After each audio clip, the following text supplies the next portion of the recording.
Oke, bismillahirrahmanirrahim. Assalamualaikum warahmatullahi wabarakatuh. Waalaikumsalam warahmatullahi wabarakatuh. Oke, sebelumnya perkenalkan, nama saya Jan Nurjaman dari Pendidikan Ekonomi Akuntansi semester 7. Di sini saya akan mempresentasikan mengenai hasil penelitian saya yang berjudul hubungan antara kecerdasan emosi dan inteligensi terhadap kemampuan pemecahan masalah pada mahasiswa.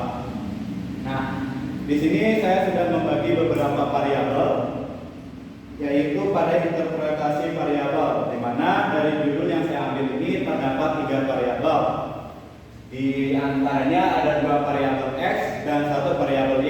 Untuk variabel X yang pertama yaitu mengenai kecerdasan emosi, variabel X yang kedua yaitu inteligensi, dan yang ketiga yaitu kemampuan pemecahan masalah atau variabel Y.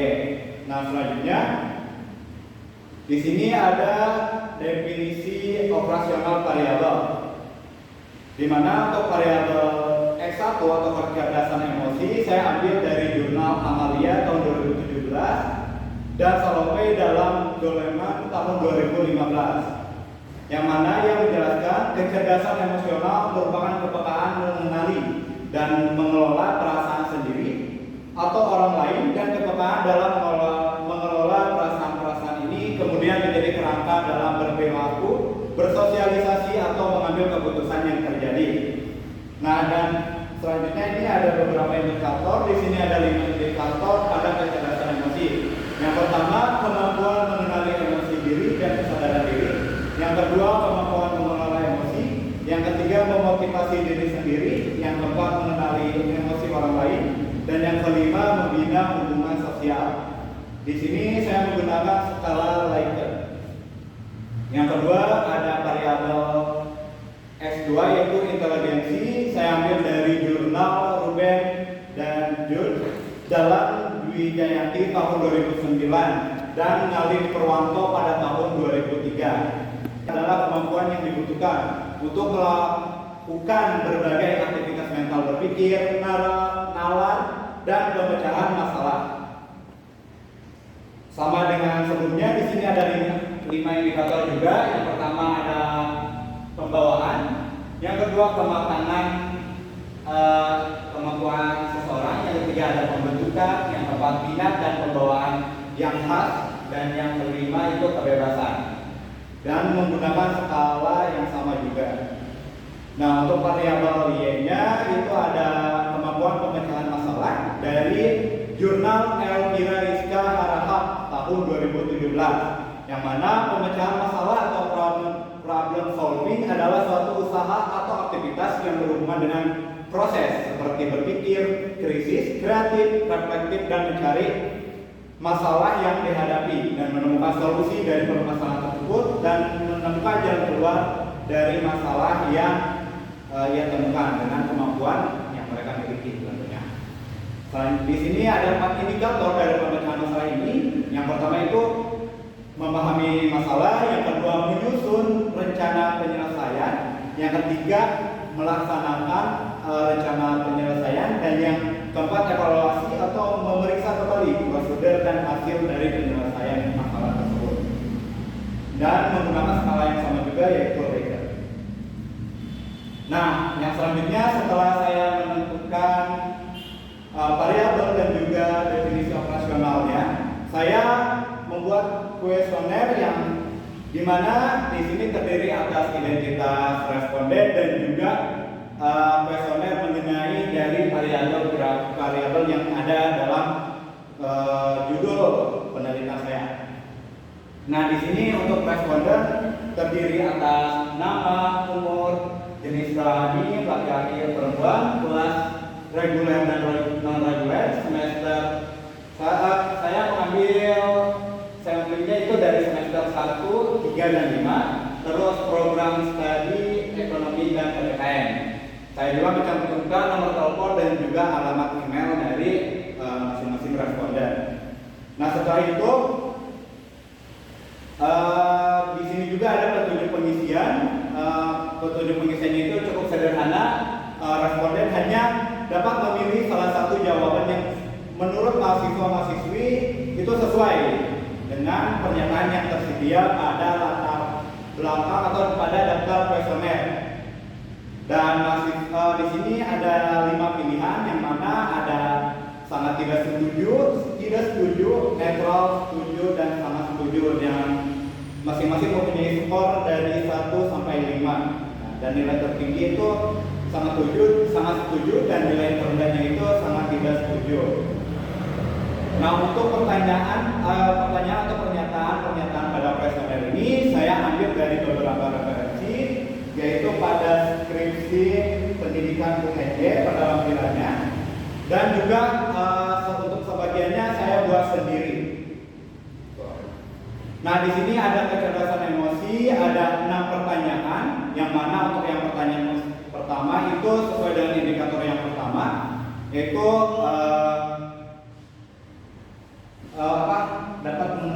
mengetahui dari kelebihan dan kemampuan dari individu itu sendiri. Yang kedua itu indikator yang kedua yaitu menemukan solusi dari perasaan yang dia miliki, pengelolaan yang dia miliki juga. Terus ada yang ketiga itu, dan yang keempat itu indikatornya sama, yaitu mengolah perasaannya. Yang kelima itu responsif terhadap perasaan orang lain, dan yang keenam itu cara ia bersosialisasi dengan lingkungan sekitar. Nah, di sini juga ada inteligensi atau kemampuan intelektual. Ada 5 pertanyaan dari masing-masing indikator itu, pertanyaannya cukup 1 untuk di inteligensi. Dan untuk yang variabel Y-nya itu ada kemampuan penyelesaian masalah. Di sini ada 4 indikator, mulai dari memahami masalah, perencanaan masalah, menerapkan rencana masalah, dan juga mengevaluasi dari setiap rangkaian penyelesaian masalah. Nah, dari hasil kuesioner ini saya mendapatkan 67 responden dari semester 1 sampai semester 5. Nah, cara pendekatan saya untuk menyampaikan kuesioner ini kepada responden, yang pertama melalui pribadi, dan yang kedua menginformasikan di grup-grup yang ada di kampus STKK PGRI Sukabumi. Nah, untuk yang pribadi saya bertatapan muka langsung dengan responden, ada juga melalui via WhatsApp. Nah, hasil dari kuesioner itu saya dibuatkan uji regresi linear sederhana. Yang pertama, saya menguji kelinearan variabel X1 dengan Y, yaitu kecerdasan emosi terhadap variabel Y penyelesaian masalah. Di sini untuk variabel entry atau remove-nya, yang dalam hal ini variabel yang saya masukkan adalah variabel kecerdasan emosi sebagai variabel independen dan penyelesaian masalah sebagai variabel dependen, dan metode yang digunakan adalah metode enter.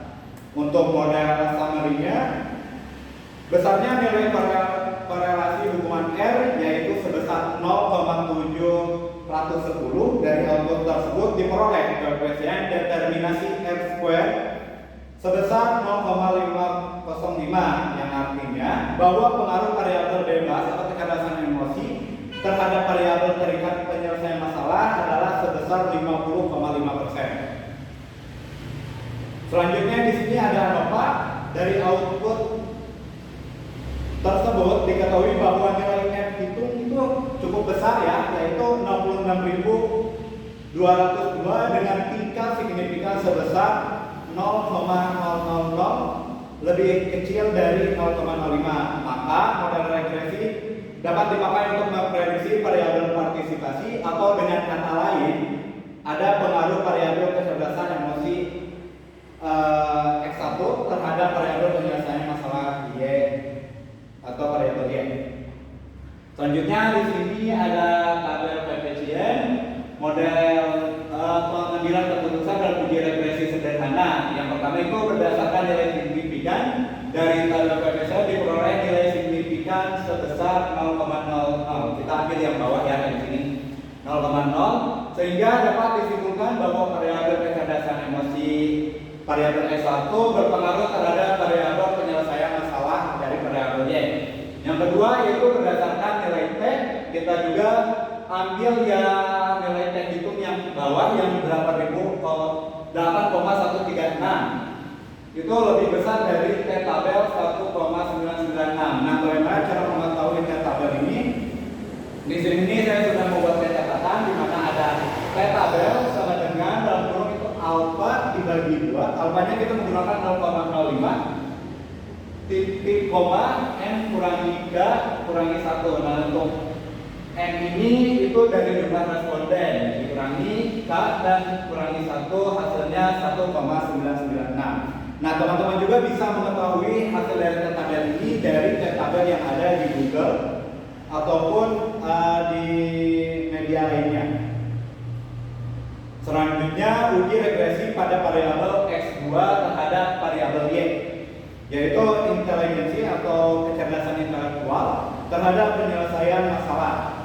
Nah, untuk variabel remote-nya, untuk variabel yang kedua ini, variabel inteligensi sebagai variabel independen dan penyelesaian masalah sebagai independen, dan metode yang digunakan sama dengan variabel X1 dan variabel Y.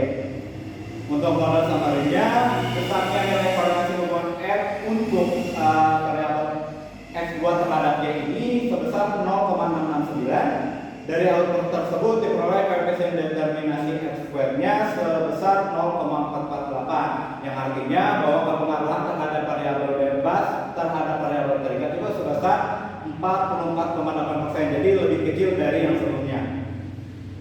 Nah, untuk ANOVA-nya di sini dari output tersebut diketahui bahwa nilai F hitung sebesar 52750 yang ini dengan tingkat signifikan sebesar 0,00 ada di samping kirinya, maka model regresi dapat dipakai untuk memprediksi variabel penyelesaian. Kenapa bisa? Karena dia lebih besar dari 0,05, lebih kecil dari 0,05 ini.